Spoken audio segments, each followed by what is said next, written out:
हरे कृष्ण। मंगलाचरण करते हैं। ओम नमो भगवते वासुदेवाय।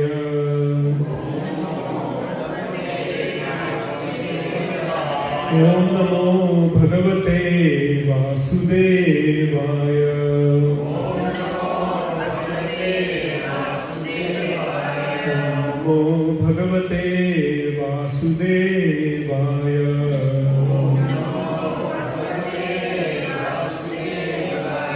ओम ज्ञानतिमिरन्धस्य ज्ञानाञ्जनशलाकया चक्षुरुन्मिलितं येन तस्मै श्रीगुरुवे नमः। श्रीचैतन्यमनोभीष्टं स्थापितं येन भूतले स्वयं रूपा कदा मह्यं ददाति स्वपदान्तिकम्। वन्देऽहं श्रीगुरौ श्रीयुतापदकमलं श्रीगुरुन् वैष्णवांश्च श्रीरूपं साग्रजातं सहगणा रघुनाथान्वितं तं सजीवं साद्वैतं सावधूतं परिजनासहितं कृष्णचैतन्यदेवं श्री राधा कृष्ण पदान् सहगणा ललिता श्री विशाखान्वितांश्च। हे कृष्णा करुणा सिन्धु दीनबन्धु जगत्पते गोपेश गोपिकान्त राधाकान्त नमोऽस्तुते। तप्त काञ्चन गौराङ्गी राधे वृन्दावनेश्वरी वृषभानुसुते देवी प्रणमामि हरिप्रिये। वाञ्छाकल्पतरुभ्यश्च कृपा सिन्धुभ्येव च पतितानां पावनेभ्यो वैष्णवेभ्यो नमो नमः।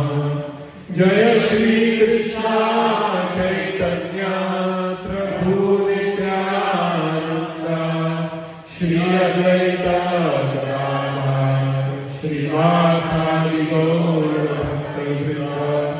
हरे कृष्णा कृष्णा कृष्णा हरे हरे हरे राम राम राम हरे हरे। नमो विष्णुपादाय कृष्णपृष्ठाय भूतले श्रीमते भक्तिवेदांत स्वामी नामिने। नमस्ते सारस्वती देवे गौरवाणी प्रचारिणे निर्विशेष शून्यवादी पाश्चात्यदेशतारिणे। श्रीमद्भगवद्गीता की जय। हरे कृष्ण। आज कौन सा अध्याय पढ़ेंगे? चतुर्दश अध्याय। Thank you. तो त्रयोदश अध्याय में हमने क्या पढ़ा? कौन से 6 टॉपिक्स थे वहाँ पे? हाँ, क्या क्या पूछे थे? हाँ, ये अच्छा। तो आप मुझे बताएं, क्षेत्र किसे कहते हैं? शरीर को। क्षेत्रज्ञ किसे कहते हैं? आत्मा और परमात्मा। करेक्ट। तो दोनों क्षेत्रज्ञों में क्या अंतर है? हाँ, क्या अंतर है? क्षेत्र को सब कुछ पता है। हाँ, करेक्ट। जो आत्मा है उसे केवल अपने क्षेत्र के बारे में पता है, पर जो परमात्मा है उन्हें सभी के क्षेत्रों के बारे में पता है। अच्छा, तो दूसरा ज्ञान क्या है? क्षेत्रज्ञ। हाँ, क्षेत्र और क्षेत्रज्ञ को जानना ही ज्ञान है। और भगवान ने फिर आगे भी 5 श्लोक बताए हैं ज्ञान के बारे में। ठीक है, 8 से 12वां श्लोक भी बताया।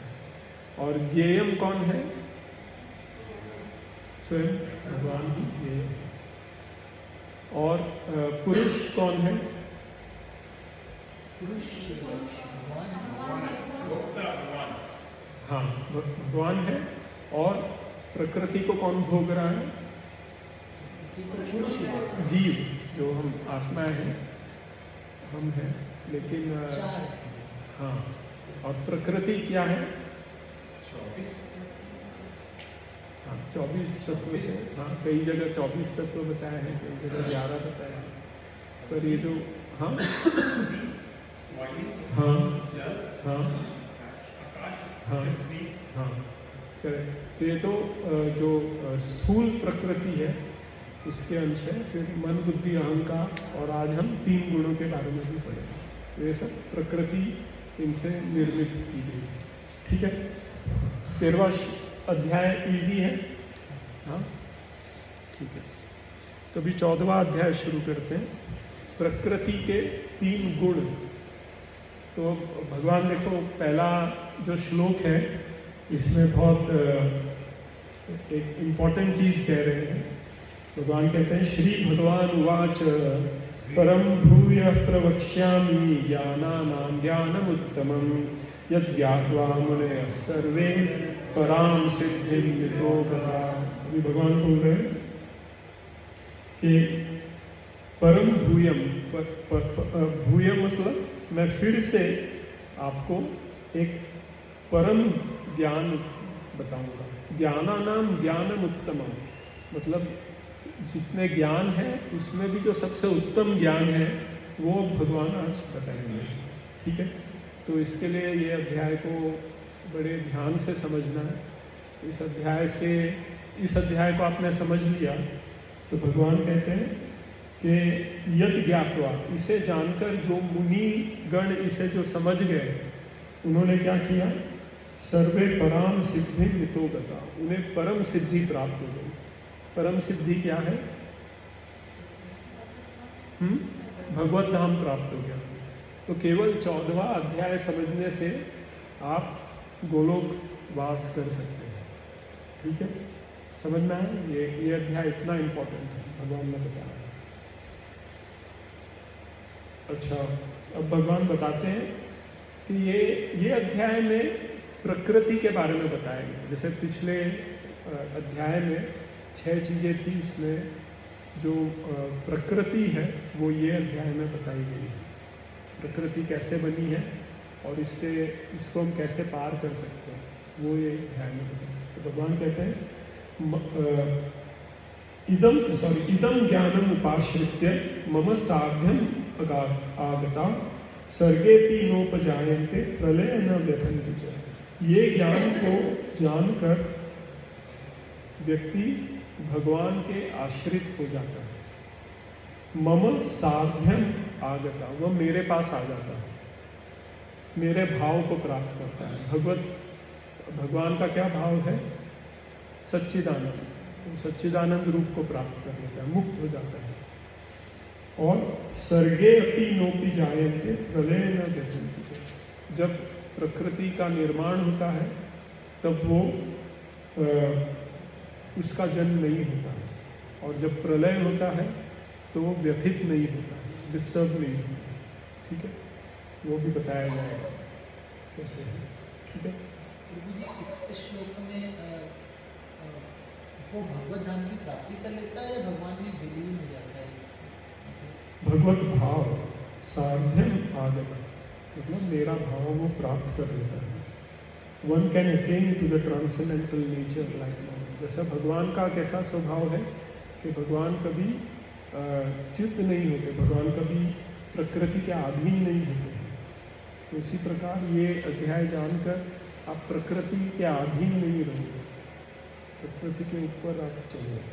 सेकंड में ये कह रहे हैं ना कि वो ना सृष्टि में उत्पन्न होता है ना प्रलय को। हाँ, तो मैं आपको बताऊंगा एंड में। तो ये समझ नहीं आया, मतलब वो वहाँ पहुँच गया या विलीन ही हो गया?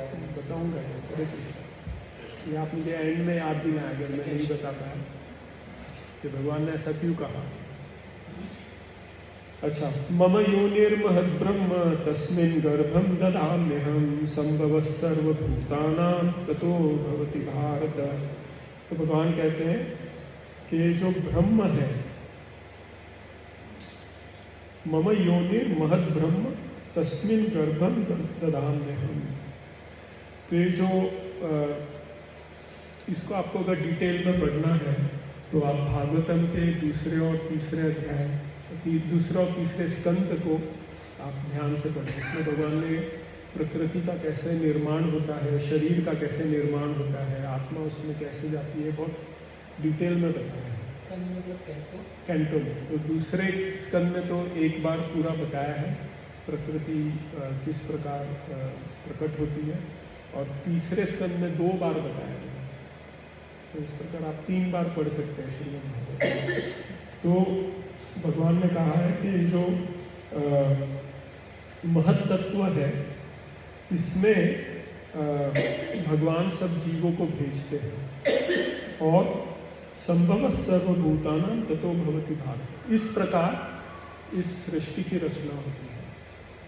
तो जो जड़ प्रकृति है उसे महत तत्व कहते हैं, और जो आत्माएं हैं, तो जो आत्माएं जैसे प्रकृति प्रकट होती है और उसका विनाश होता है, ये साइकिल चलता रहता है।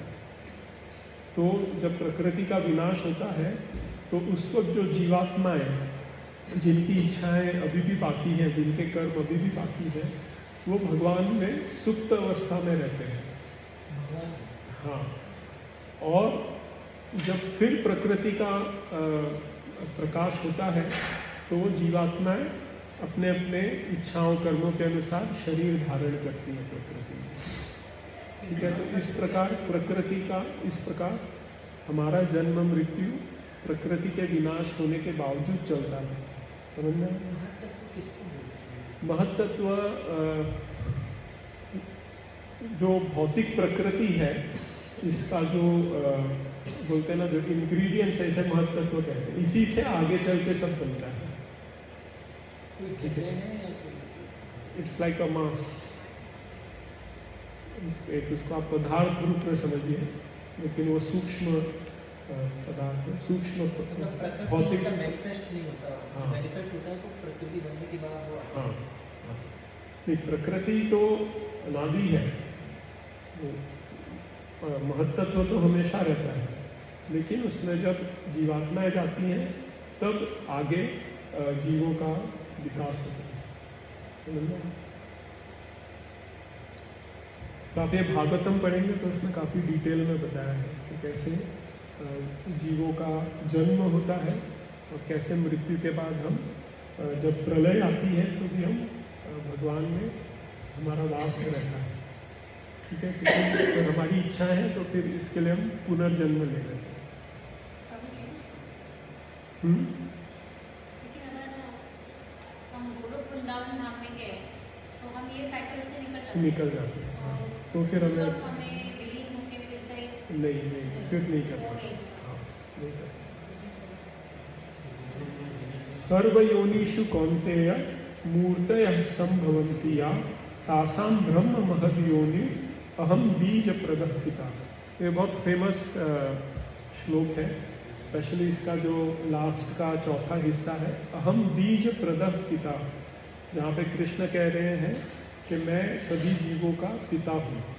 तो कई जगह आपको ये श्लोक सुनने में आएगा, अहम बीज प्रदः पिता। तो भगवान कहते हैं कि जितनी भी योनियाँ हैं, कितनी योनियाँ हैं यहाँ पे?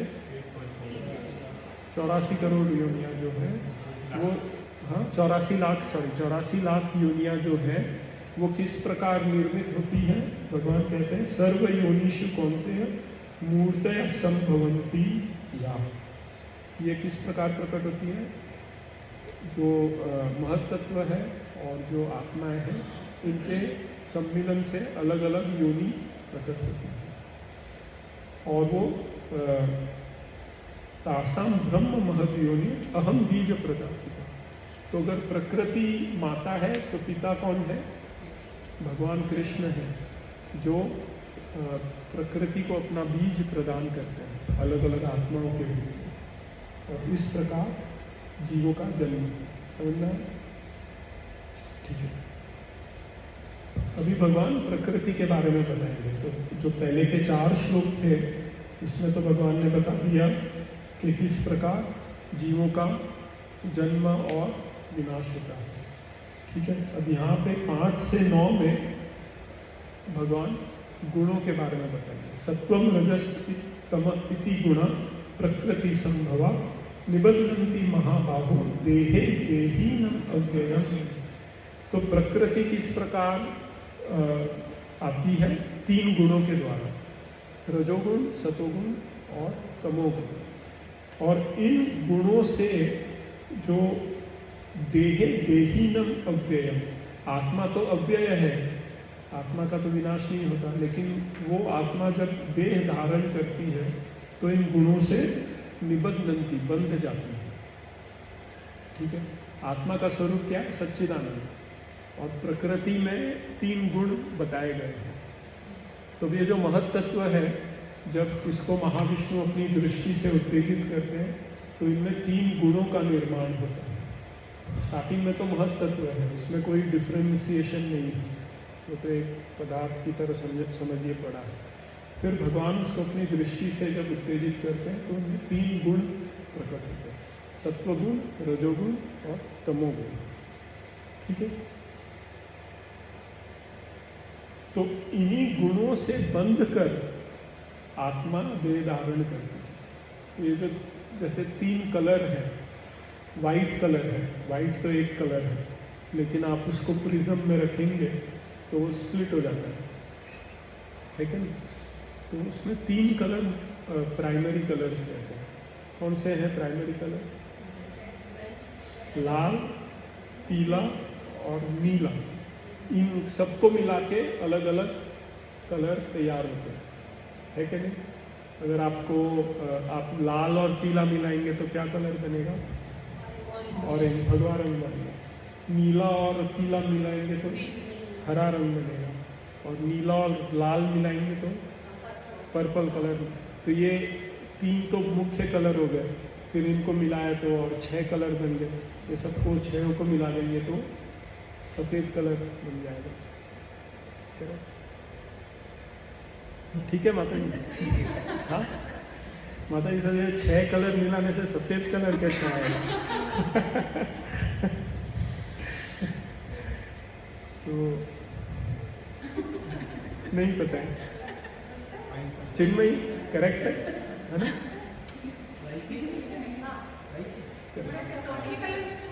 हाँ बनेगा, आप ट्राई करो। हाँ वाइट बनेगा। आप केवल 3 कलर लीजिए, लाल, पीला और नीला, उसको बराबर मात्रा में मिलाइए तो क्या कलर बनेगा?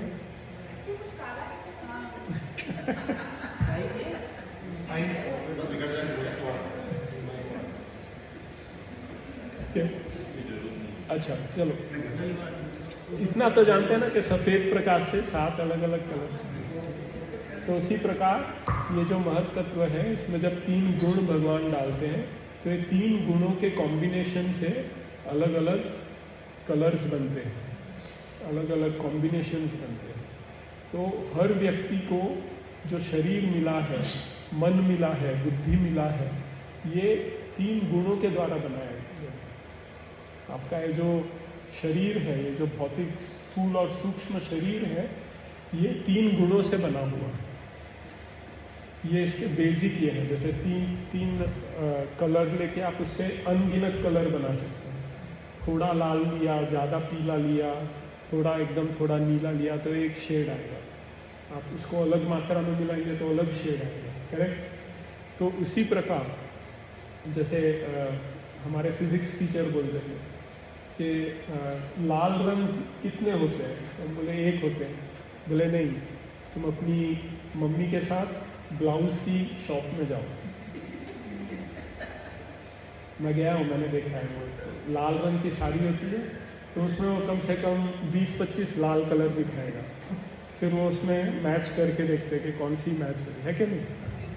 तो इसी प्रकार अनगिनत कलर है। इसके लिए हम में से कोई भी 2 व्यक्ति समान नहीं है, क्योंकि हमने ये तीनों गुण जो है वो अलग अलग मात्रा में दिए हैं, और ये हमारे पिछले कर्मों के हिसाब से हमें इस शरीर के गुण मिलेगा। फिर ये जो शरीर में हम जो कर्म करेंगे उस प्रकार हमें अलग शरीर मिलेगा, उसमें गुणों की मात्रा उस प्रकार रहेगी। तो इस प्रकार हमारे शरीर का निर्माण है।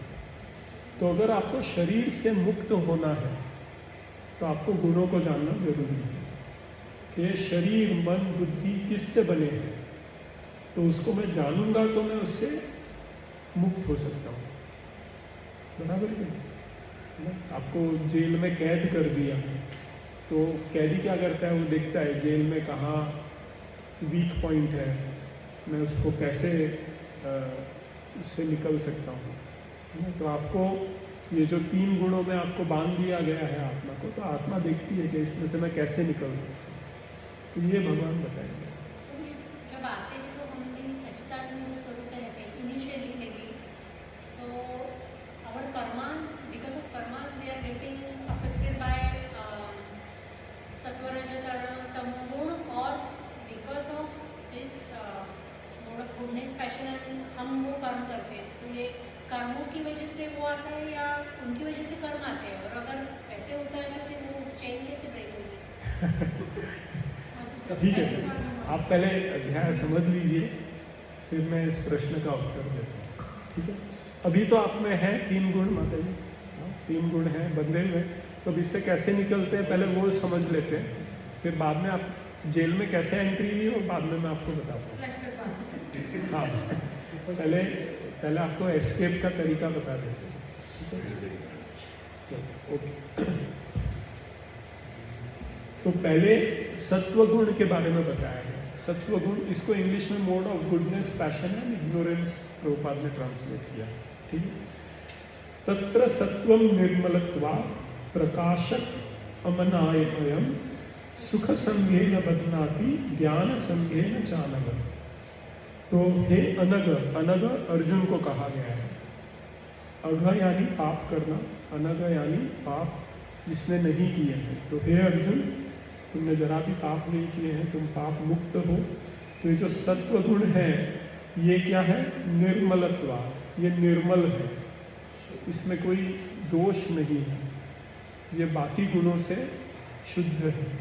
ठीक है, निर्मलत्वात् प्रकाशक, इससे चीजें प्रकाशित होती हैं। आप अगर सत्व गुण के प्रभाव में हैं तो आप चीजों को उसके वास्तव रूप में देख सकते हैं। ठीक है, जैसे समझो मुझे डायबिटीज है, आप किसी ने मुझे लड्डू दिखाया तो मुझे क्या दिखेगा?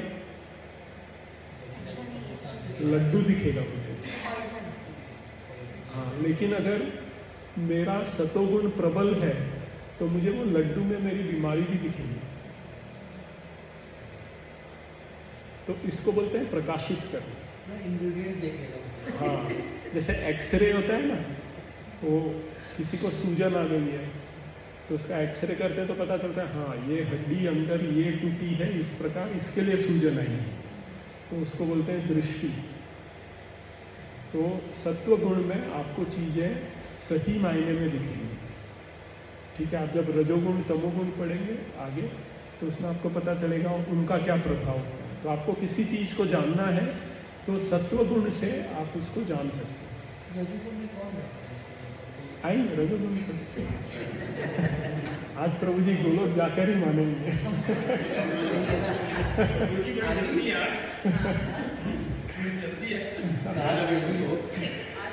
अच्छा, और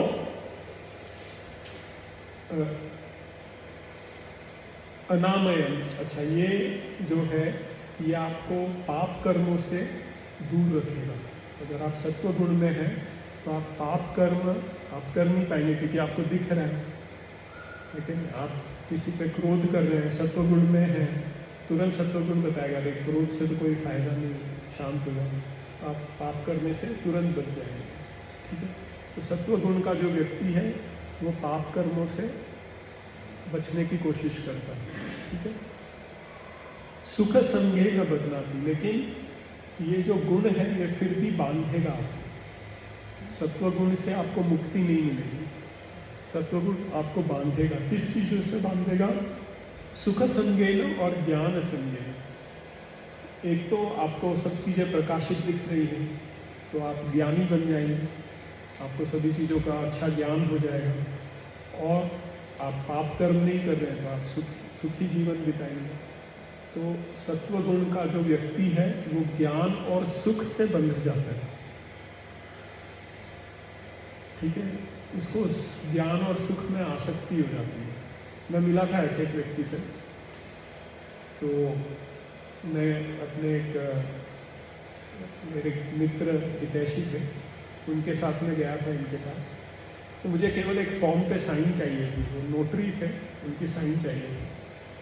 तो वो बताने लगे कि अरे सुबह जल्दी उठना चाहिए, ब्रह्म मुहूर्त में ऐसे तन के बैठना चाहिए, और खाने के लिए ऐसा खाना चाहिए, ऐसा नहीं खाना चाहिए, इतनी मात्रा में खाना चाहिए। मतलब वो 1 घंटे का उन्होंने पहले प्रवचन दिया, फिर साइन किया। तो गलत नहीं कह रहे थे, हितैषी थे, लेकिन समझ में आ रहा था कि ये अपने ज्ञान से बंधे हुए हैं और वो सुखी जीवन जीते हैं, तो सुख से भी बंधे जाते हैं। ठीक है, ज्ञान संयम चार। ठीक है, तो अगर गुणों में रहना ही है तो सत्व गुण में रहना बेहतर है। लेकिन भगवान बताते हैं कि ये भी बदना थी, ये भी आपको इस जन्म मरण के चक्कर से बांध देंगे, क्योंकि आपको ज्ञान और सुख से बंध गए हैं। तो अगले जन्म में भी आप चाहेंगे कि मैं थोड़ा और ज्ञान प्राप्त करूँ, थोड़ा और सुखी रहूँ। ऐसे कई लोग दिखते हैं, जैसे मैं कई बार वीगन सोसाइटी में मैंने लोगों से संपर्क किया, तो वो इसी प्रकार रहते हैं, एकदम कम मिनिमल कपड़े रहते हैं उनके पास, ज़्यादा दिखावेबाजी में नहीं रहते हैं, अच्छा ज्ञान भी रहता है, लेकिन वो उससे बंध जाते हैं। रजोगुण का क्या प्रभाव है? रजो रागात्मकम विद्धि तृष्णा संग समुद्भवम तान्नि बध्नाति कौन्तेय कर्म संगेन देहिनम। तो ये जो रजोगुण है, रागात्मकम विद्धि, राग यानी कि आकर्षण, आसक्ति। ठीक है, तो ये रजोगुण जो है ये आसक्तियों पर चलता है। प्रभुपाद ने यहाँ पे ट्रांसलेशन में लिखा है लॉन्गिंग्स, आसक्ति, और तृष्णा संगम समुद्भव, तृष्णाएं, तृष्णाएं यानी इच्छाएं। तो जो रजोगुण है ये भोग करने की जो इच्छाएं हैं इसके ऊपर चलता है। तान्नि बध्नाति कौन्तेय, इसके लिए वो किस प्रकार बांधता है? अगर आपको भोग करने की इच्छा है तो आप क्या करेंगे? कर्म करेंगे।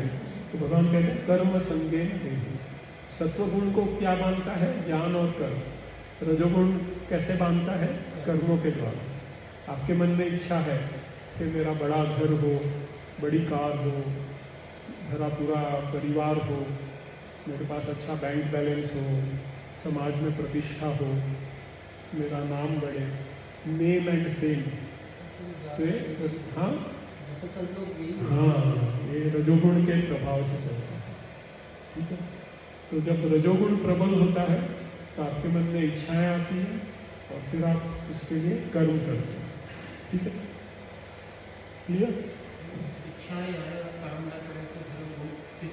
तो फिर तो आप प्रकाशित रूप में रह रहे हैं। आपको इच्छाएं आई हैं, पर आप समझ गए कि ये इच्छा के पीछे दौड़ूंगा तो मैं बन जाऊंगा, तो फिर आप सत्वगुण में आ गए तुरंत। अभी तमोगुण में आलस भी आता है।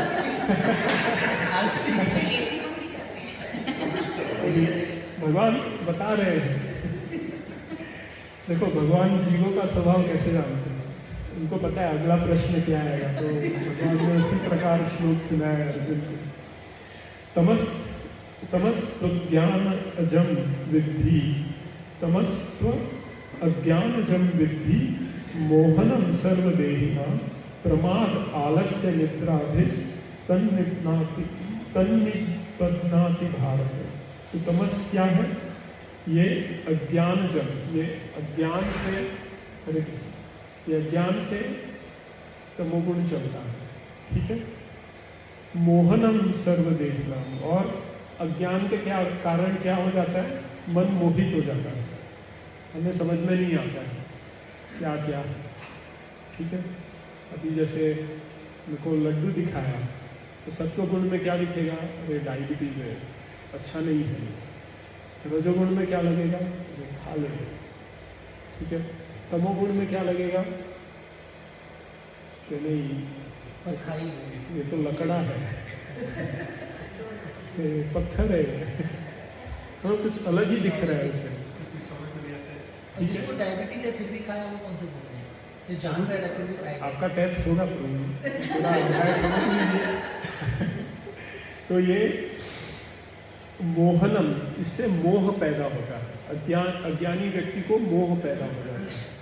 कोई आपके हित के लिए, जैसे आप सेब खा रहे हैं, एप्पल खा रहे हैं, तो कोई व्यक्ति आपके लिए चाकू लेकर आ रहा है, क्या काट के बीज निकाल के आराम से, आपको लगा अरे तो मारने के लिए आ रहे हैं, तो मोह है, क्योंकि आपको उसके जो मोटिवेशन है उसका अज्ञान है, ठीक है।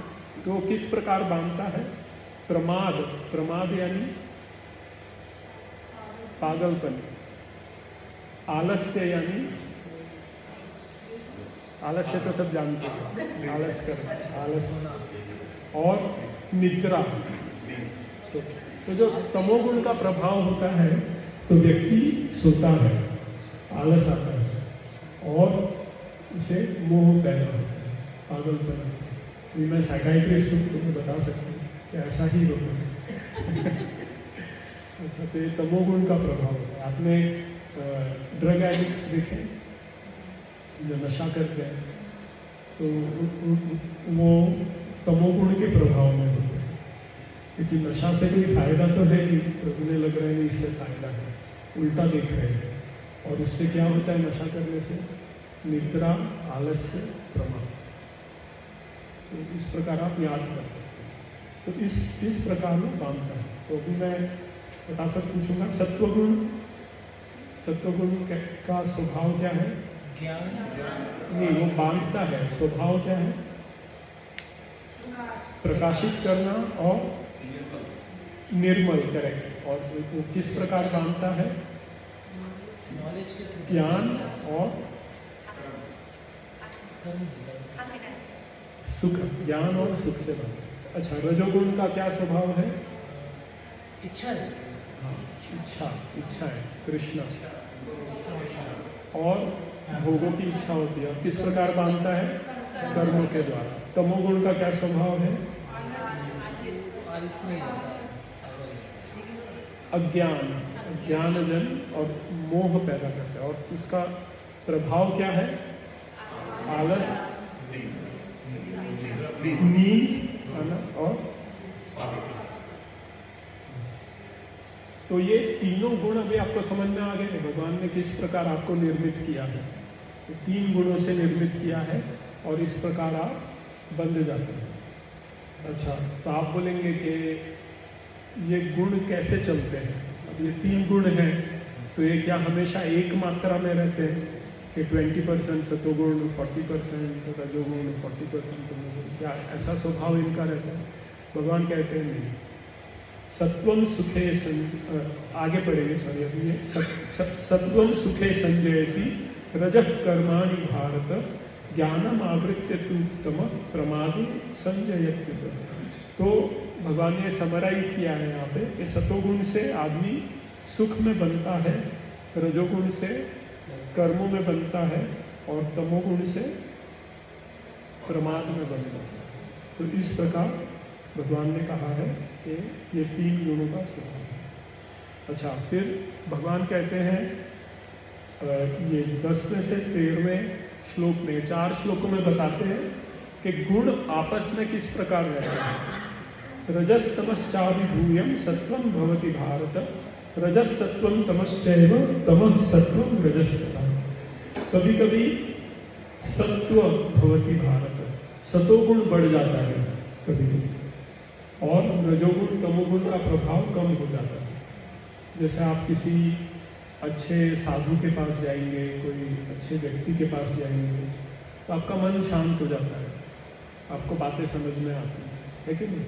कई व्यक्तियों का स्वभाव ऐसा होता है कि आप उनके पास जाएंगे तो अच्छा लगता है। या कभी कभी खुद से भी आप जैसे सुबह किसी दिन जल्दी उठ गए, स्नान कर लिया, तो मन बड़ा शांत लगता है, सब चीज़ें समझ में आ जाती है। इसके लिए कहा जाता है कि सुबह सुबह आपको पढ़ाई करनी चाहिए, जो भी अच्छे काम है सुबह सुबह उठ के कीजिए, तो सतोगुण में उसका प्रभाव काफ़ी अच्छा है।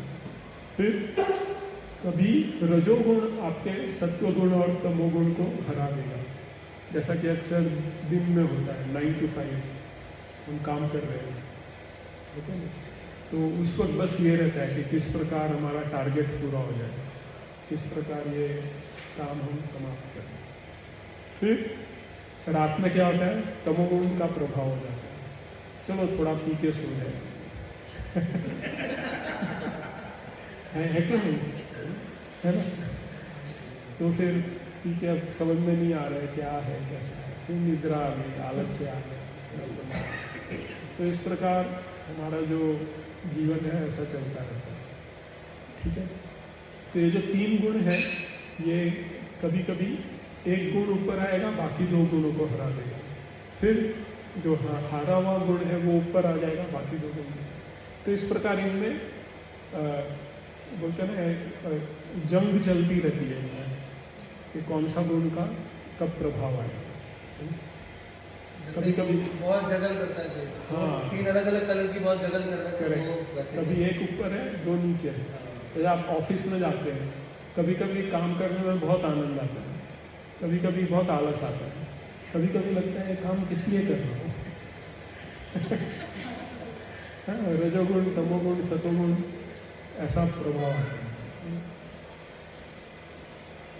तो भगवान कहते हैं सर्वद्वारेषु देहेस्मिन् प्रकाश उपजायते ज्ञानम यदा तदा विद्या विवृद्धम सत्वम उच्यते। तो आप कैसे जानेंगे कि अभी सत्वगुण का प्रभाव बढ़ गया? तो भगवान कहते हैं सर्वद्वारेषु देहेस्मिन् प्रकाश उपजायते, और ज्ञान, जब सतोगुण का प्रभाव आता है तो आपके जितने द्वार हैं, कितने द्वार हैं? 9 द्वार हैं, 9 द्वारों से प्रकाश निकलता है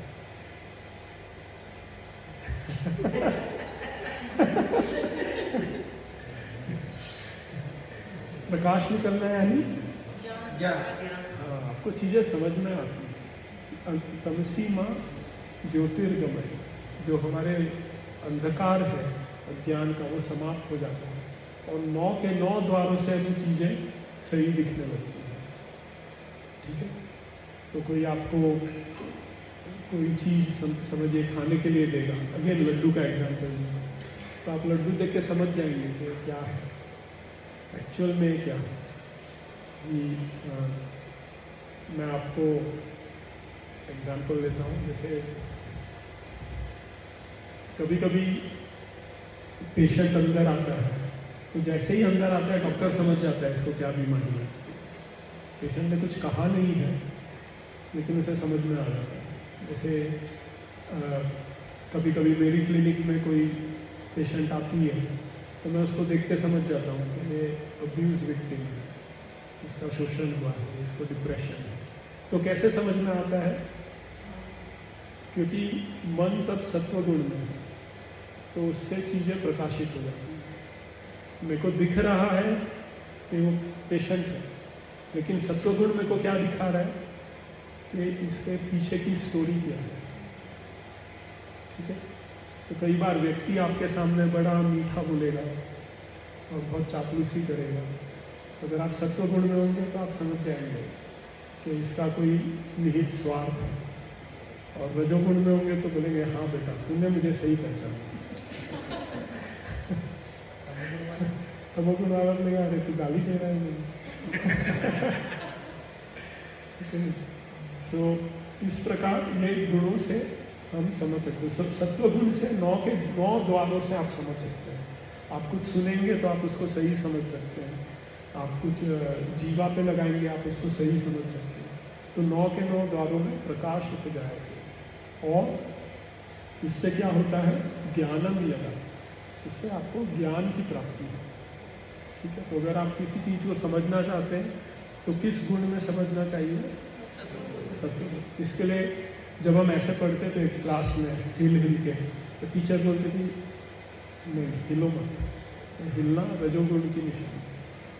एक तरह अच्छी तरह स्थिर होके, मन स्थिर होके पढ़ाई करें, तो उससे समझना है। लोभ प्रवृत्ति आरंभ कर्मणाम अशम स्पृहा रजस्येतानि जायन्ते विवृद्धे भरतर्षभ। अच्छा, जब रजोगुण आप में प्रबल होगा तो आप कैसे पहचानेंगे उसे? आपकी प्रवृत्ति में क्या आएगा? लोभ। आपको लगेगा कि मैं और हासिल करूं। अच्छा, तो जब कभी मन में लोभ है तो आप समझ जाइए कि रजोगुण प्रबल हो गया है। और प्रवृत्ति, आपने कुछ कार्य करने की इच्छा है। और कर्मणाम अशम, अशम यानी शम यानी इच्छाओं को कंट्रोल में रखना। अशम यानी आपकी इच्छाएं कंट्रोल, काबू के बाहर हो जाएगी, मुझे तो ये चाहिए ही चाहिए। और स्पृहा, स्पृहा यानी कि लालसा। बेसिकली जब आपके मन में कोई चीज पाने की बहुत प्रबल इच्छा हो, भोग करने की प्रबल इच्छा हो, तो समझ जाइए क्या रजोगुण बढ़ गया। जैसे आप कोई रास्ते में जा रहे हैं और आपको एक रेस्टोरेंट में से कोई बहुत अच्छी सुगंध आई, तो रजोगुण का प्रभाव होगा तो आप क्या सोचेंगे? बस 2 समोसे नहीं, आपको 6 समोसे खाऊंगा, बड़े स्वादिष्ट है। लेकिन सतोगुण में व्यक्ति होगा तो बोलेगा कि नहीं, ये मेरे हित में है या नहीं। तो जब भी मन में बहुत प्रबल इच्छा हो तो आप समझिए कि रजोगुण प्रबल होगा। सतोगुण प्रबल होगा तो आपके मन में ज्ञान उत्पन्न होगा। रजोगुण प्रबल होगा तो रजोगुण प्रबल होगा तो इच्छाएं प्रबल होगी। और जब तमोगुण प्रकट होगा तो क्या होगा? अप्रकाशो अप्रवृत्तिश्च प्रमादो मोहत्वेच तमस्येतानि जायन्ते विवृद्धे कुरुनन्दन। तमोगुण में सब उल्टा होता है। प्रकाश की जगह अंधकार प्रकट होगा। अंधकार प्रकट होगा यानी बोलते ना, हमारे बॉम्बे में बोलते हैं इसकी बत्ती गुल हो गई। सुना है आपने? बत्ती गुल हो गई यानी कि अब इसका दिमाग काम नहीं कर रहा है, अब ये सब चीजें उल्टी करेगा, ऐसे समझ में नहीं आएगी। और अप्रवृत्ति, अप्रवृत्ति यानी प्रवृत्ति यानी कर्म करना, अप्रवृत्ति यानी काम नहीं करना, आज नहीं करना। जो कार्य आज कर सकते हैं वो कल करना चाहिए और कल वाला कार्य परसों करना चाहिए। तो इसको बोलते हैं अप्रवृत्ति। प्रमाद यानी कि पागलपन, मोह, चीजें सही में समझ में नहीं आए। तो ये जब आपके मन में आए तो आपको समझ जाना चाहिए कि तमोगुण है। पर तमोगुण का प्रभाव ऐसा है कि आपको समझ में ही नहीं आएगा कि तमोगुण है। तो समझ में आ जाएगा तो सत्वगुण हो गया।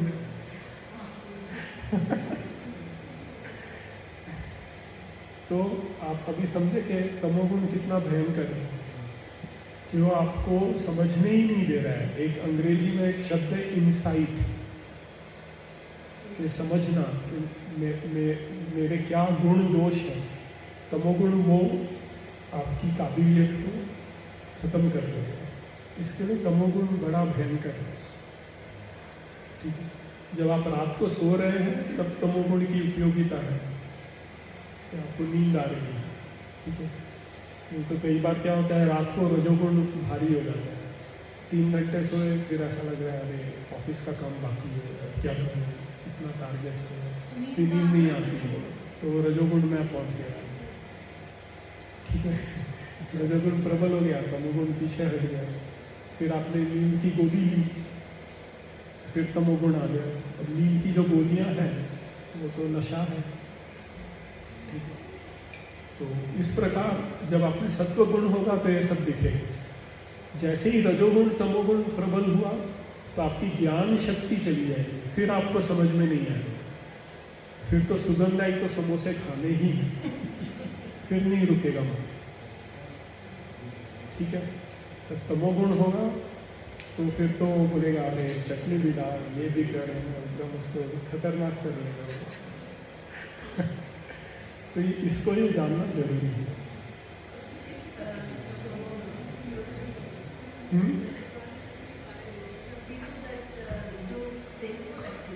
हाँ, दोनों में होती है, रजोगुण और तमोगुण दोनों में पाप कर्म होता है। जानते हो कर रहे जो करते हैं फिर भी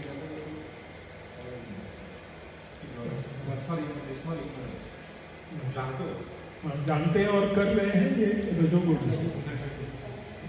भगवान अर्जुन ये प्रश्न कौन से अध्याय में करते हैं? ये जो प्रश्न है कौन से अध्याय में हमने कवर किया है?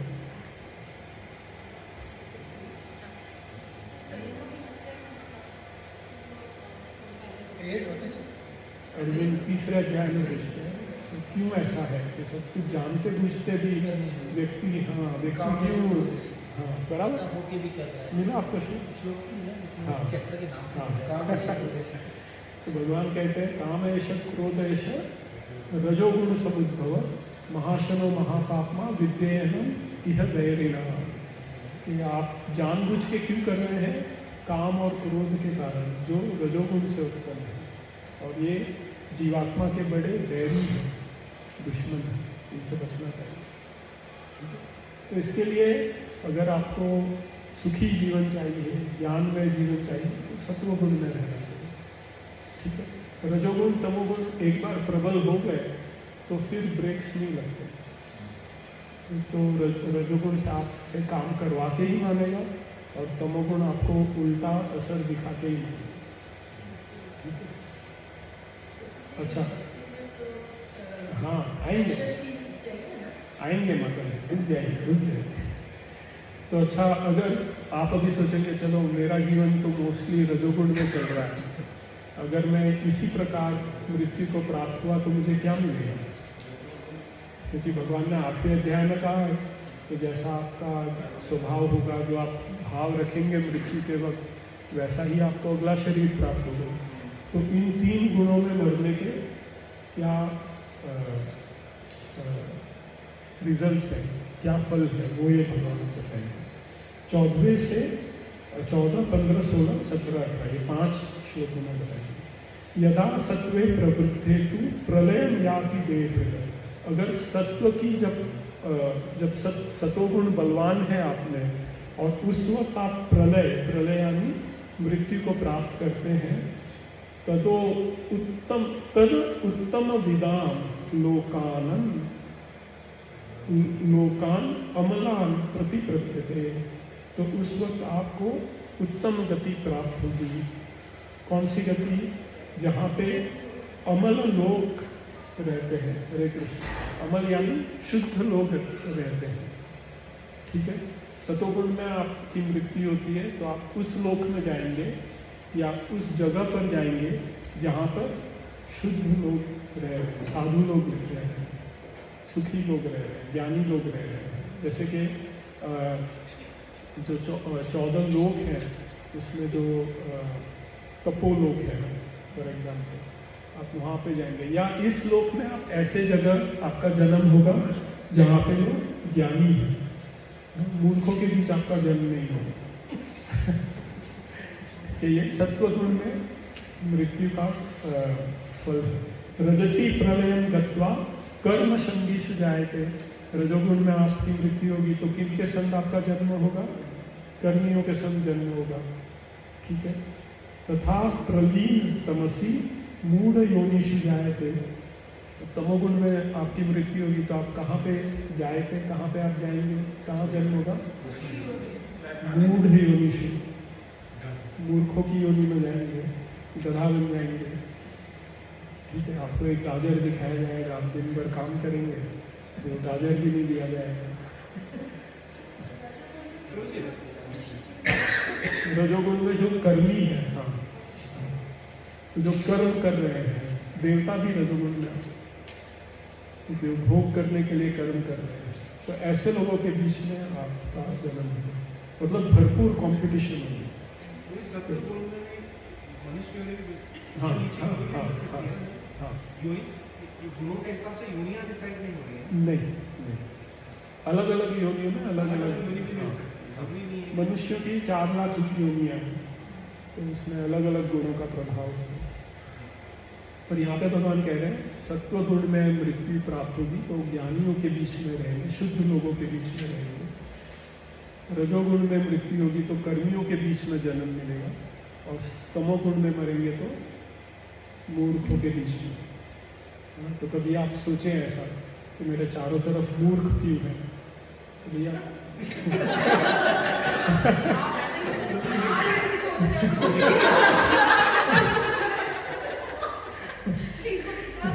नहीं तो ये देखिए आप है ना, कोई भी परिस्थिति में समझे कोई परिस्थिति चल रही है तो रजोगुण सतोगुण में तो आप समझ, रजोगुण तमोगुण में तो समझ नहीं पाएंगे। पर मैंने एक अच्छे व्यक्ति से बात करके एक नियम बनाया है कि कोई भी परिस्थिति हो, रात में सोने के पहले थोड़ा उस पर विचार करना चाहिए, मन शांत करके लंबी सांस लेके सत्वगुण में आकर उस पर विचार करना चाहिए कि आज मैंने ऐसा क्यों कहा, आज मैंने ऐसा क्यों किया। ठीक है, तो उससे आपको अपना स्वभाव बदलने में सहायता मिलेगी। क्योंकि अगर कोई भी बदलाव आपको करना है तो वो ज्ञान मार्ग पे ही बदलाव है। आपको ज्ञान ही नहीं है तो आप कैसे बदलाव करेंगे, ठीक है। तो इसके लिए सतोगुण में ही ये सब पॉसिबल है। तो हाँ बोलिए। लेकिन जैसे भले जिस भी गुण में प्रधानता, लेकिन सबका मिश्रण भी तो आता है ना। अभी हाँ। काम पे आते हैं तो पता लगता है कि सब पैशनेट है, हाँ, या फिर अपन मंदिर में हाँ। लगता है सब सात्विक ही है, हाँ, या फिर दोस्तों से मिलकर मतलब लगता है सब तमोगुणी है, हाँ, है ना। तो उस हिसाब से मिक्स भी आता है। हाँ। तो अगर आपको ये समझ में आ रहा है तो आप सतोगुण में हैं, क्योंकि रजोगुण तमोगुण प्रबल होगा तो नहीं समझ में आएगा कि मेरे मित्र किन गुणों में। ठीक है, तो हमारा दिनचर्या जैसे मैंने कहा था पहले कि सवेरे सवेरे जनरली सतोगुण ज़्यादा रहता है, फिर रजोगुण आता है, फिर तमोगुण आता है। लोगों के हिसाब से भी हमारा गुण बदलता है। जैसे मेरा एक फ्रेंड है, वो इतना रजोगुण में है कि उसके साथ में अगर 10 मिनट भी बिता लें तो ऐसा लगता है यार एक बड़ा मंदिर खोल के ही मानूंगा 1000 शिष्य करके ही मानूंगा, ऐसा प्रबल प्रचारक है वो भी। उसमें तमो रजोगुण इतना प्रबल है कि ऐसा लगता है यार कुछ तो करो। ऐसे तमोगुणी भी है, जैसे मेरे कई पेशेंट्स हैं तो उनसे 10 मिनट भी बात करता हूँ तो मुझे भी उदासी आने लगती है, इतना प्रबल है उनका। मेरा तमोगुण भी बोलता है अरे अब तो मैं जीत जाऊंगा तो इस प्रकार ये गुणों के ऊपर जानना जरूरी है। तो सत्वम सुखे, अच्छा ये तो हो गया।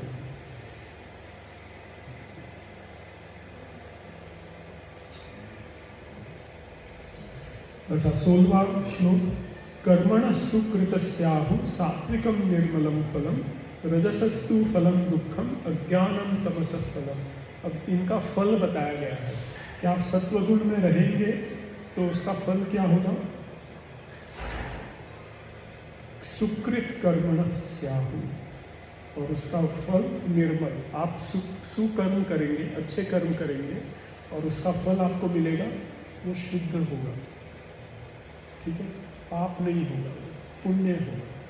सतोगुण में आप शुद्ध कर्म करेंगे, उससे आपको शुद्ध फल की प्राप्ति होगी। ठीक है, रजोगुण का क्या फल है, दुख। आप कोई भी भोग कर लीजिए, उसका फल अंत में दुख ही होता है। अंतवंत इमे देहा नित्यस्य युक्ताशय, तो शरीर का भी कैसे अंत होता है, तो उसी प्रकार जो भोग आप इंद्रियों से करेंगे उसका भी अंत होता है। और उसका अंत कैसे होता है, दुख में होता है। आप ज़्यादा खा लें, अगले दिन पेट खराब हो जाएगा, तबियत खराब हो जाएगी। आप ज़्यादा कर्म करेंगे तो उससे शरीर मन पे हानि होगी। तो इसलिए उग्र कर्म नहीं करना। और तमोगुण का क्या है प्रभाव, इसका क्या फल है, अज्ञानम। ठीक है, तमोगुण से अज्ञान की प्राप्ति होगी। सत्वात् संजायते ज्ञानम रजसो लोभ एव च प्रमादो मोह तमसो भवतो अज्ञान एव च। सत्व से क्या प्राप्ति होगी? ज्ञान। रजोगुण से लोभ, तमोगुण से प्रमाद, मोह, अज्ञान। ठीक है, ये भगवान ने कई बार रिपीट किया है। तो अगर कोई चीज बार बार भगवान कह रहे हैं तो उसे समझना बड़ा जरूरी है। ठीक है, समझ में आ गया है? 3 गुण आपको समझ में आ रहे हैं? ठीक है। ऊर्ध्वं गच्छन्ति सत्वस्था। अगर आप सत्व गुण में रहते हैं तो आपकी गति ऊपर की तरफ है, आपका ग्राफ ऊपर की तरफ जाएगा, आप जीवन में आगे बढ़ेंगे, मृत्यु के बाद भी आप आगे बढ़ेंगे, अच्छे योनि में आपको जन्म मिलेगा, अच्छे लोक में आपको जन्म मिलेगा सत्व गुण के प्रभाव से। और मध्य तिष्ठन्ति राजसा, और रजोगुण में आप मध्यम आपको फल मिलेंगे, मीडियम, न ऊपर न नीचे, जहाँ है वहीं अटक जाएंगे। और जघन्य गुण वृत्तिस्था अधो गच्छन्ति तामसा, और जो जघन्य तमोगुण में है वो नीचे की तरफ गिरते चले जाएंगे। तो ये संसार कहाँ जा रहा है? लोग क्या कहते हैं? खड्डे में जा रहे हैं। क्यों खड्डे में जा रहे हैं? तमोगुण। तमोगुण का प्रभाव देखिए सब जगह कि लोगों को आजकल क्या पसंद है? Night life. नाइट यानी तमोगुण, नाइट लाइफ। नाइट लाइफ में क्या करते हैं लोग? सबसे पहले तो ड्रग्स लेते हैं। कई सालों पहले तक लोग ड्रिंक्स लेते थे, तो ड्रग्स लेते हैं। ठीक है, फिर जब उनका दिमाग पूरा बाहर हो जाता है फिर वो जानवरों की तरह व्यवहार, फिर सुबह देर से उठते हैं, 12-1 बजे दोपहर को उठेंगे और फिर बोलेंगे हाँ मजा आ गया। सिर दुख रहा है, रात को उन्होंने क्या किया पता नहीं है, ब्लैकआउट हो गया, लेकिन उनको लग रहा है मजा आ गया। तो ये तमोगुण का प्रभाव। तमोगुण दुख है, कष्ट है, पाप है, लेकिन तमोगुण आपको बताएगा कि नहीं यही अच्छा है। ठीक है, आप एक फॉर्मूला ध्यान रखिए कि जो शास्त्र उचित है वो सत्वगुण है, और जो शास्त्र के विरुद्ध निर्णय है वो तमोगुण है। ठीक है, अगर आप शास्त्र अनुसार कर्म कर रहे हैं तो सत्वगुण है, शास्त्रों के विपरीत कर रहे हैं तो तमोगुण है। शास्त्रों में क्या करना है? ब्रह्म मुहूर्त में होना चाहिए। ठीक है, तो आप वैसा करेंगे तो आप सत्वगुण में रहेंगे, और अगर आप दोपहर में उठ रहे हैं तो तमोगुण है।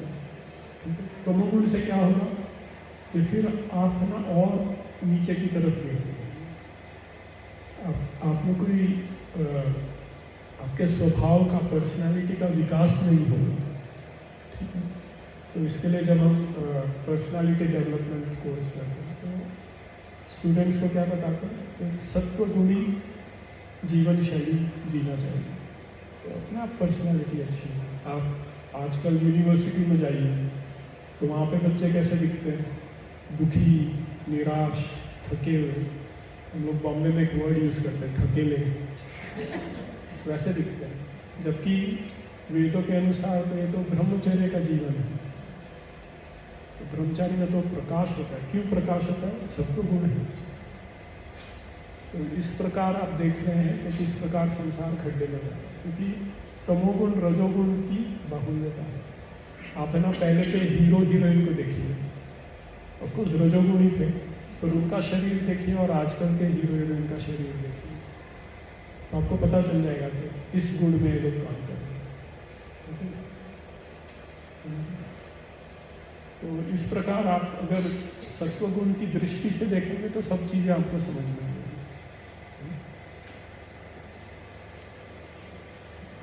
नान्यम गुणेभ्य कर्तारम यदा दृष्टान पश्यति गुणेभ्यश्च परम वेत्ति मद्भावम सोऽधिगच्छति।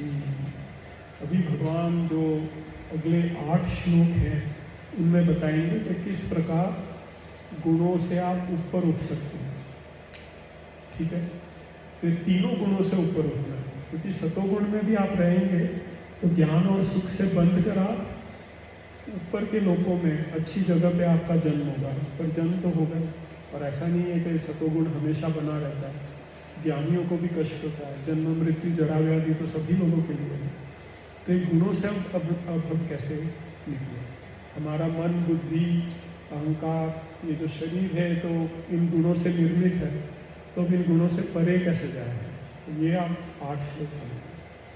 तो सबसे पहले तो ये समझना है कि नान्यम गुणेभ्य कर्तारम, कि इन गुणों के अलावा और कोई कर्ता नहीं है। ठीक है, पिछली बार पूछ रहे थे, कई बार पूछा गया है कि कर्म कौन करता है, तो प्रकृति क्रिय कर्माणी, प्रकृति कर्म करती है। प्रकृति यानी 3 गुण कर्म करते हैं। तो अगर आप ये दृष्टि रखेंगे कि जो कर्म हो रहा है ये 3 गुणों के द्वारा हो रहा है और कोई कर्म नहीं कर रहा है, ना आत्मा कर रही है ना परमात्मा कर रही है, तो आपकी दृष्टि सही है।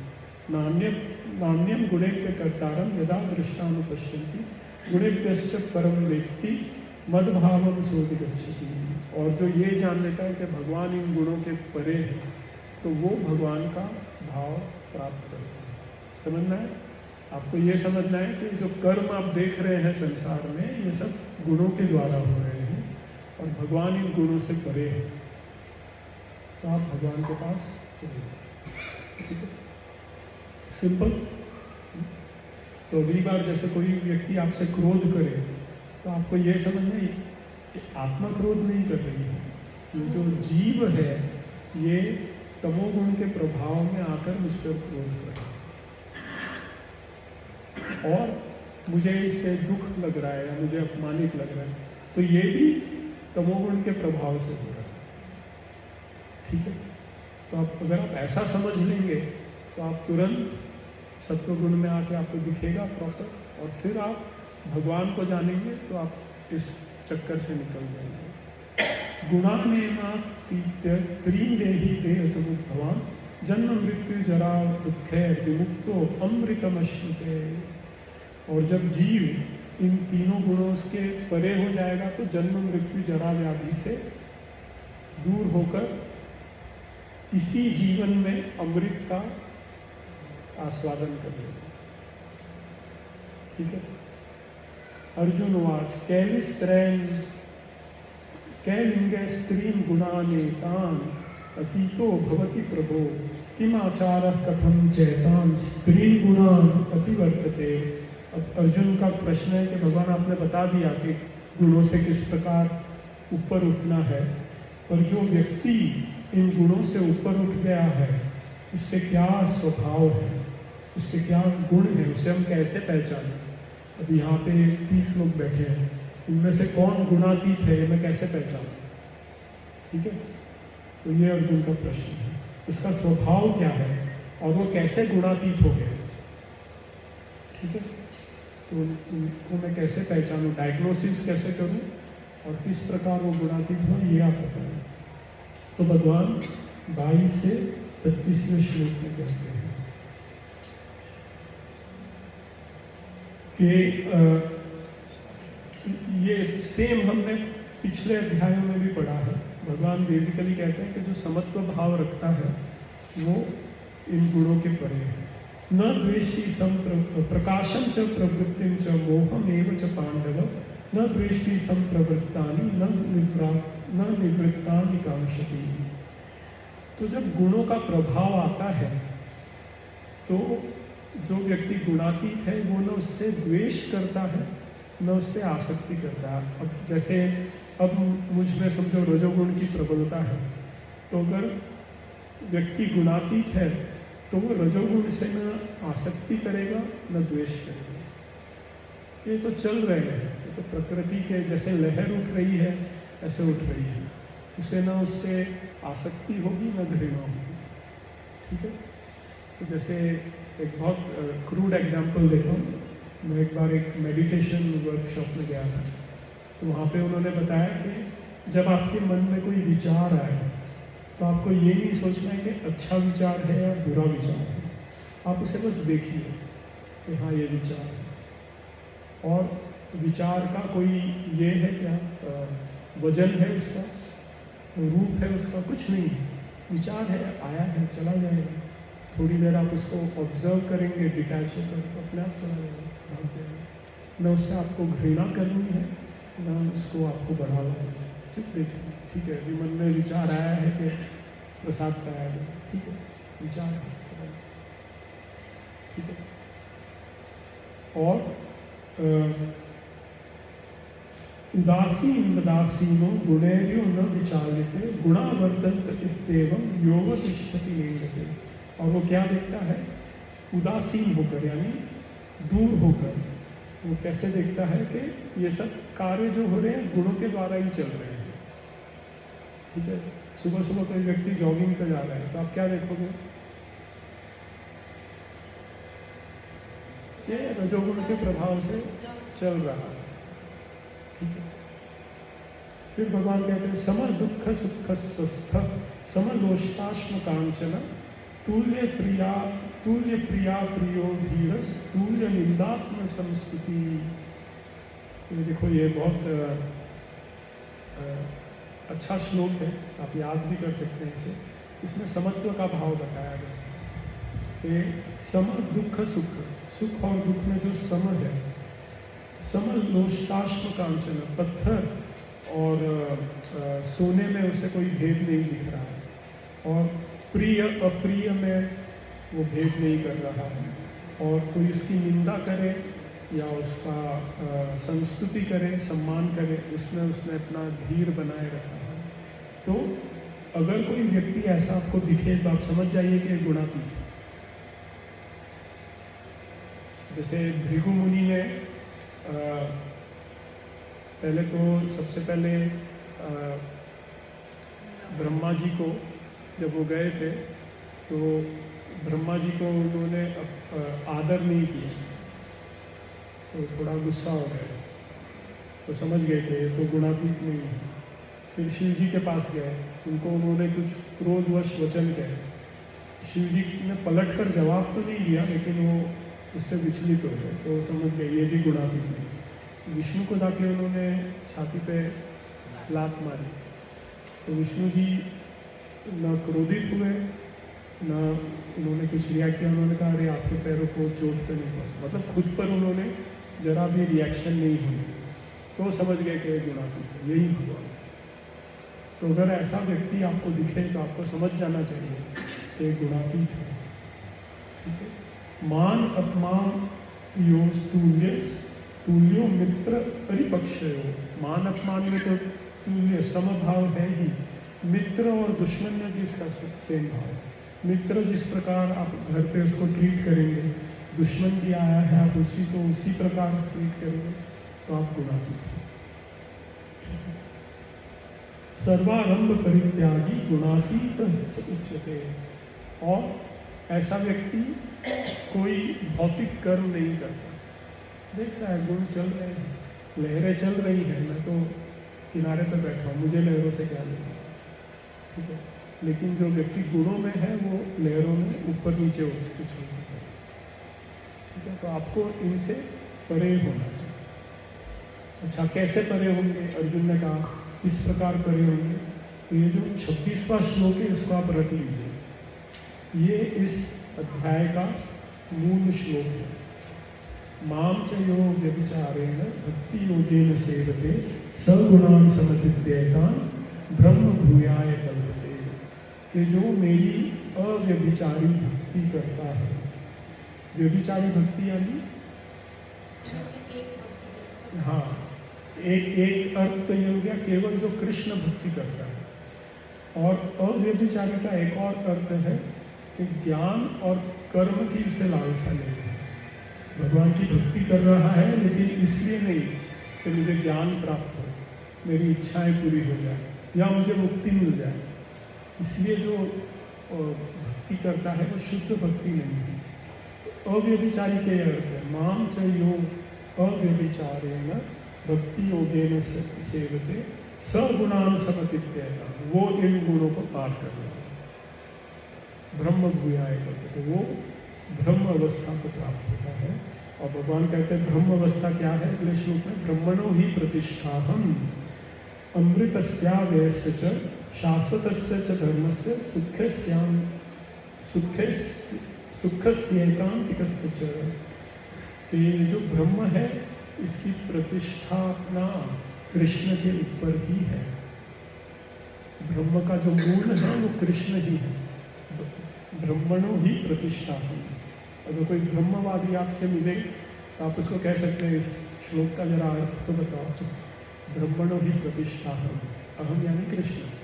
तो कृष्ण कह रहे हैं कि ब्रह्म की प्रतिष्ठा मुझ पर है। और ये जो ब्रह्म कैसा है, शाश्वत है और सुख है और धर्म है। ठीक, तो इस प्रकार आप गुणातीत हो सकते हैं। अच्छा, आप मुझे आप ये एक चीज बताएं कि जो भक्ति है ये किस गुण में आती है?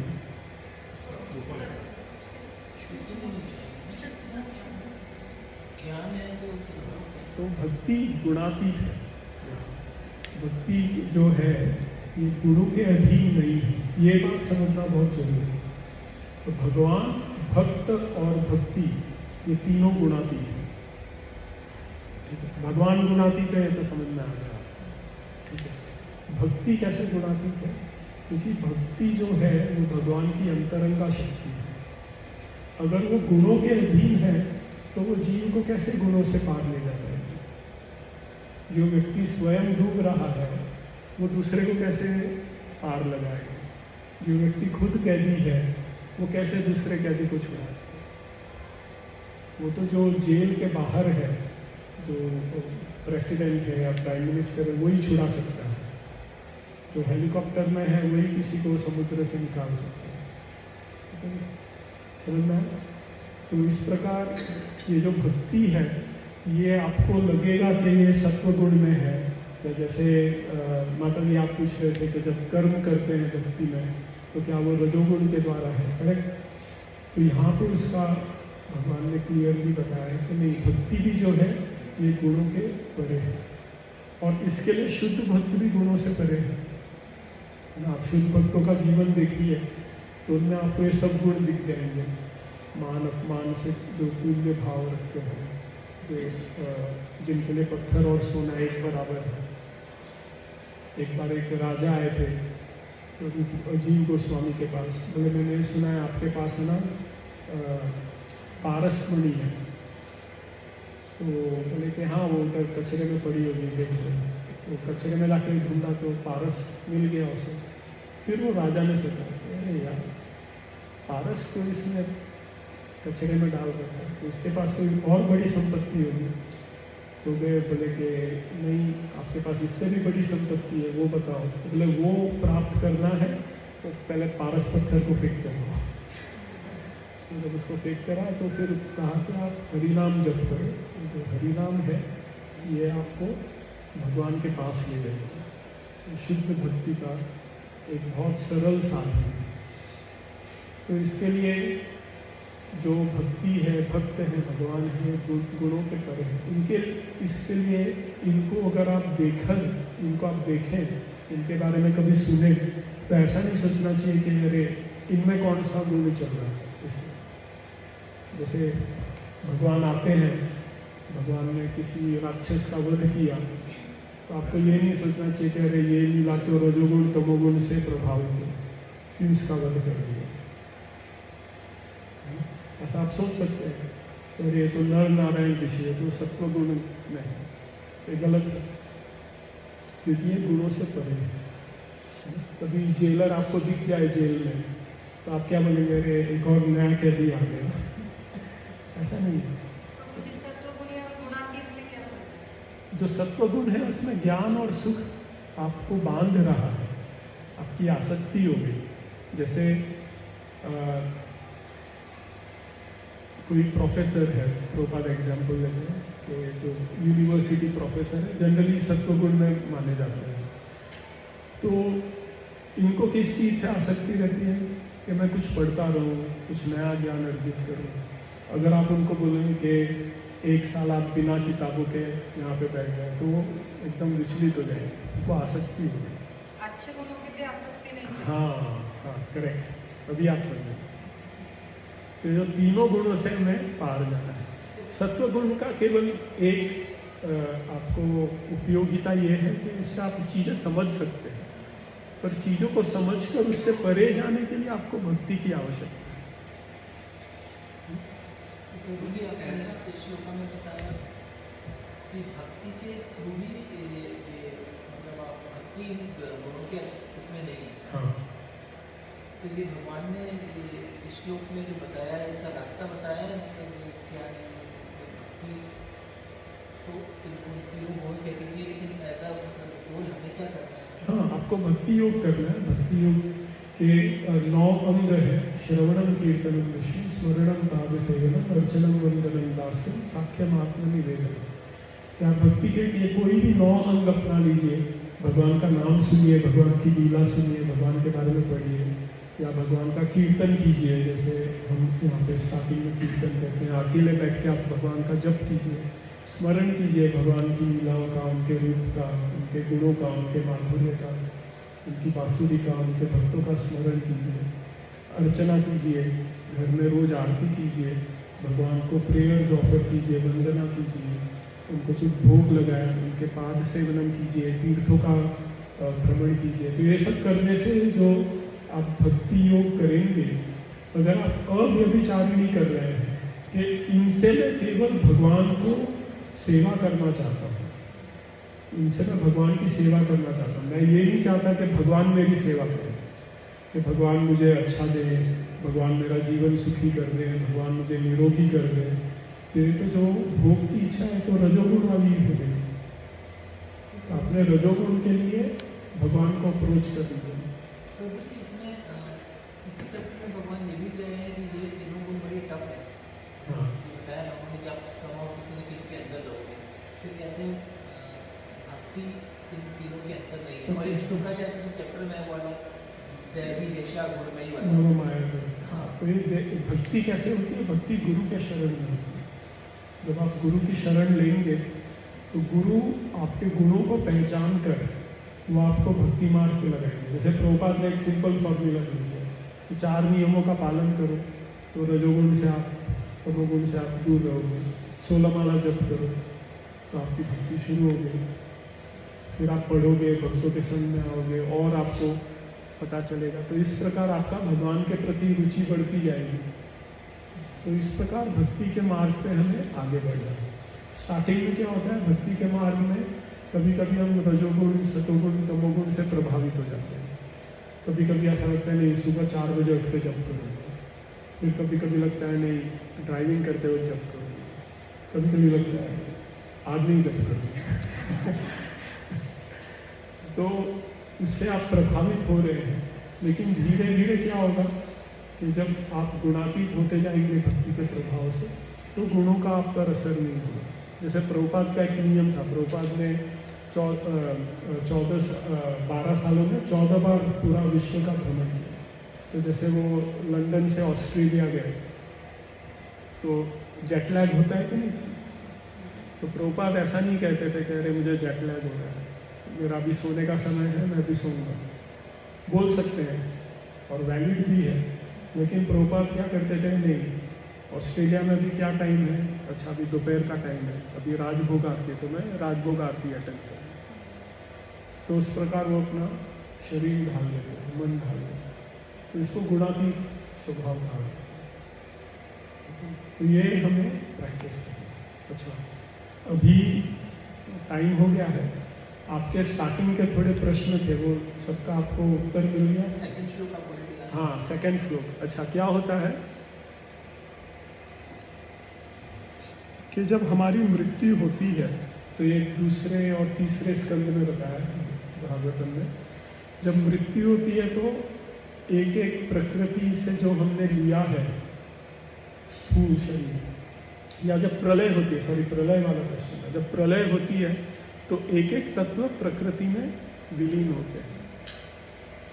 तो उस वक्त अगर आप गुणातीत हैं तो आपके जब तत्व मिलेंगे, जैसे आपका शरीर का जो धरती का तत्व है वो धरती में मिलेगा, आकाश तत्व है वो आकाश में मिलेगा, पानी का तत्व पानी में मिलेगा, मन जो है वो मन के उसमें मिल रहा है, एक एक गुण अपने गुणों में जाते, तो आप उससे विचलित नहीं होंगे। समझ में आया आपको? तो आपके वो तत्व विलीन हो रहे हैं प्रकृति में, पर आप में पुरुष प्रकृति नहीं है, आप में पुरुष भाव नहीं है। आपको ये नहीं लग रहा है कि मुझे भोग करना है, आप में दास भाव आ गया कि अब तो मुझे भगवान की सेवा करना है। तो तब आप गुणातीत होकर भगवान के पास हैं। शरीर से आसक्ति नहीं है। हाँ, शरीर से आसक्ति हाँ, आसक्ति नहीं कि ये तो क्या है, शरीर से नहीं होता है। तो कभी आप इस पे ध्यान कीजिए कि जब हम बीमार हो जाते हैं, पेट में दर्द हो रहा है, ऐसा लगता है अरे और कुछ समझ में ही नहीं आता है, उस वक्त कोई आपको कुछ अच्छी चीज भी दे दे तो भी उस पर ध्यान नहीं जाता। पर अगर आप गुणातीत हैं तो आपको लगेगा हाँ पेट में दर्द हो, ठीक है, हो रहा है, प्रकृति का स्वभाव है, हो रहा है, कुछ हो रहा होगा आपको, तो आपका मन विचलित नहीं है, ठीक है। ये अवस्था में आना चाहते हैं तो उसका सोल्यूशन है भक्ति। देखिए मैं एक साइकाइट्रिस्ट हूँ, कई लोग मेरे पास आते हैं कि मेरा मन विचलित है, मैं क्या करूँ। तो पैसे कमाने के लिए मैं उनको कई चीज़ें बताता हूँ, ये कीजिए, तो वो सब क्षणिक उपाय है। इससे मन थोड़ी देर के लिए शांत होगा, ज़्यादा देर के लिए नहीं शांत। अगर साइकोलॉजी से संसार की बाधाएं सुलझ जाती तो आज इतना कष्ट क्यों होता है, लेकिन तो ये सब भौतिक प्रभावों से, भौतिक कठिनाइयाँ ये सब सॉल्व नहीं होती, केवल अध्यात्म से, केवल भक्ति से। इसके लिए जितना आपको समय मिले, जितना आप जितना प्रयत्न कर सके, आप भक्ति योग में प्रयत्न कीजिए, उससे आप गुणातीत हो सकते, उससे आपका मन भी शांत होगा, बाकी लोगों को भी इसका प्रभाव मिलेगा। देखिए हमारे इंडिया में, भारत में कितने साधु संत हुए हैं, उन्होंने जो अपने जीवन में किया होगा 40, 50, 100 साल किया, उसका लाभ हम आज तक ले रहे हैं। पिछली बार माता जी ने नामदेव जी को याद किया, लेकिन तो नामदेव जी तो कितने 500 साल पहले हुए थे, लेकिन वो 500 साल पहले उन्होंने जो अपने शब्द कहे, उन्होंने जो अपना जीवन जिया, उससे माता जी के ऊपर अभी भी प्रभाव है। ऐसे कई लोगों पे प्रभाव है ना। आप मीराबाई के बारे में सुनेंगे, या षड गोस्वामियों के बारे में सुनेंगे, या गुरु नानक के बारे में सुनेंगे, तो आपको सुन के, उनका आचरण सुन के ऐसा लगता है कि नहीं हाँ मैं भी कुछ। तो इसके लिए हमें भक्ति योग के द्वारा ही गुणातीत होकर समाज का भला कर सकते हैं। बिना भगवान का बोध हुए हम आसक्ति को नहीं हो नहीं ऐसा हो सकता है कि सब कुछ उसमें है, हमें आसक्ति नहीं है, हम गुणातीत हो गए नहीं, और भगवान का बोध ही नहीं है, नहीं, ऐसा नहीं हो सकता। तो भगवान को याद करना ये सोच, मतलब सुबह दौड़ने जा रहे हैं तो हम समझ सकते हैं कि ये रजोगुण है, पर वो क्या सोच के दौड़ने जा रहा है वो उसी को पता है। हाँ, वो अभी सोचते सोचते क्या सोच रहा है, हाँ, उसने क्या, उसका मोटिव है, उस पर डिपेंड करेगा कि उसका गोल क्या है। हाँ, क्योंकि हम भी दौड़ने जा सकते हैं या कोई भी दौड़ने जा सकता है। तो अगर आप सत्व गुण में हैं तो आपको दिखेगा, वो मोटिव भी दिखेगा। हाँ हाँ, लेकिन भगवान यहाँ श्लोक में कहते हैं माम च योग व्यभिचारेण, तो ये च और अव्यभिचारेण, इसके ऊपर हमारे आचार्यों ने टीका किया है कि केवल भक्ति के द्वारा, केवल कृष्ण भक्ति के द्वारा। रूप गोस्वामी जी कैसे भक्ति डिफाइन करते हैं कि ज्ञान कर्मादनावृत्तम शीलनम भक्ति भक्ति, कि जो भक्ति में ज्ञान और कर्म का लेश मात्र भी नहीं है, अनुकूल ये न कृष्ण, और जो भगवान के अनुकूल है उसी को भक्ति कहते हैं। ऐसी ही भक्ति से आप गुणातीत हो सकते हैं। तो अगर आपको जीवन में कोई भी कठिनाई है, आपको दुख है, आपका जीवन सही तरीके से नहीं जा रहा है, इसका अर्थ ये है कि आप गुणातीत भक्ति नहीं कर रहे, आप अभी भी थोड़ा स्ट्रगल कर रहे हैं। तो थोड़ा और प्रयत्न करने की आवश्यकता है, थोड़ा और बढ़ने की आवश्यकता है। तो प्रभु जी बेसिकली टोटल सरेंडर नहीं है, हाँ, टोटल सरेंडर नहीं करोगे, भगवान को जानते हो लेकिन जान के रूप में सब फॉलो नहीं करते, टोटल सरेंडर नहीं है। अभी क्या होता है, कभी कभी भक्ति में भी है ना, हमें नेम और फेम चाहिए रहता है। हाँ, तो मेरा नाम हो, लोग मुझे पहचाने, कि मुझे आगे रहना है, तो ये सब भक्ति के लक्षण नहीं है। भक्ति में कैसा होता है कि जब भगवान के द्वार पे है ना, जब लाइन लगती है लोगों की, तो वो लाइन आगे से नहीं पीछे से शुरू होती है। जो कहता है कि नहीं आप मेरे से श्रेष्ठ हैं, आप आगे जाए, आप आगे जाए, आप, मैं तो सबसे नीच हूँ, मैं सबसे दीन हूँ, मैं तो इस लाइन के लायक भी नहीं हूँ, ऐसा जो व्यक्ति है उसको भगवान कर रहे अपने पास से। क्योंकि जो दीनता है ये गुना की। तो इस प्रकार हमें भक्ति में आगे बढ़ना है। आप सब देखिए जप कर रहे हैं, आप सब भक्त हैं, यहाँ पे जप कर रहे हैं, भक्ति करते हैं, भोग लगाते हैं, कीर्तन करते हैं। तो आप इस भाव से करें कि इससे मैं भगवान को, गुरु को, भक्तों को प्रसन्न करना चाहता हूँ। ये भाव मत रखें कि ये करने से लोग मेरी प्रशंसा करें, तो फिर वो भक्ति में आप आगे नहीं बढ़ते। कई बार लोग पूछते हैं कि प्रभु जी इतने 30 साल हो गए भक्ति को, अभी तक आनंद क्यों नहीं आ रहा? तो 30 साल आप गुणातीत हुए ही नहीं अभी तक। आपकी भक्ति ज्ञान कर्म से मिश्रित है, आपको कहीं ना कहीं कुछ उसमें चाहिए। शुद्ध सेवा करेंगे तो आनंद ही आएगा। ठीक है। एक संत ने बताया था सर कि रामायण का एग्जाम्पल देता हूँ, जैसे कि रावण जो है वो रजोगुण है, कुंभकर्ण जो है वो तमोगुण है, और विभीषण जो है सतोगुण है। जब विभीषण रावण और कुंभकर्ण को छोड़ता है, मतलब रजोगुण और तमोगुण को छोड़ता है, राम की शरण में जाता है, तब वो गुणातीत होता है। वैसा उन्होंने नाम बहुत अच्छा लग रहा है, बहुत अच्छा। तो अब आप घर पे जाए तो ऐसा मत सोचिए कि मुझे सतोगुण में ही रहना है। ठीक है, वो एक जीवन शैली है। आप सतोगुण में कितना भी कोशिश कर लें, रजोगुण तमोगुण आएगा। ठीक है, लेकिन आप ये अपनी दिनचर्या ऐसे बनाएं। जो शिष्य को इंग्लिश में कहते हैं डिसाइपल यानी डिसिप्लिन, कि कुछ भी हो जाए मैं इस वक्त जप करूँगा, मैं इस प्रकार का आचरण करूँगा, और कई बार प्रण लेना पड़े तो कोई उसमें दोष नहीं है। जैसे आपने आज गुस्सा कर दिया, आप रात को प्रण लीजिए कि कल से मैं गुस्सा नहीं करूँगा, फिर गुस्सा कोई बात नहीं, फिर प्रण लीजिए। तो इस प्रकार आप करेंगे और भगवान से आप सहायता मांगेंगे, हे भगवान मैं आपकी शुद्ध भक्ति कैसे करूँ, मैं भक्त बनना चाहता हूँ। आपने तो 12वें अध्याय में इतने श्लोकों में बता दिया आपको भक्त में कौन से गुण अच्छे लगते हैं, तो वो गुण भी तो मुझे दीजिए। आप अपनी शक्ति से मेरा भी तो उद्धार कीजिए। तो इस प्रकार आप वंदनम करेंगे, प्रार्थना करेंगे, तब भक्ति में आगे बढ़ेंगे। ठीक है, डन। ये भगवान ने स्टार्टिंग में कहा ये अध्याय बहुत ही इम्पोर्टेंट है, इसको आप समझिए, पढ़िए। ये अध्याय के जो सतोगुण रजोगुण तमोगुण है, या आगे के अध्यायों में भी भगवान वापस बताएंगे कि किस प्रकार आप दान तीनों गुणों में कर सकते हैं, किस प्रकार आप तप तीनों गुणों में कर सकते हैं। ठीक है, तो ये हमारे जो भी मन के जो कार्य हैं और जो शरीर के कार्य हैं, ये तीनों गुणों से प्रभावित होते रहते हैं। तो आप इसको एनालाइज करते हैं और भक्ति मार्ग में बढ़े। श्री प्रभुपाद की जय, श्रीमद् भगवद गीता की जय, श्री श्री राधा कृष्ण की जय।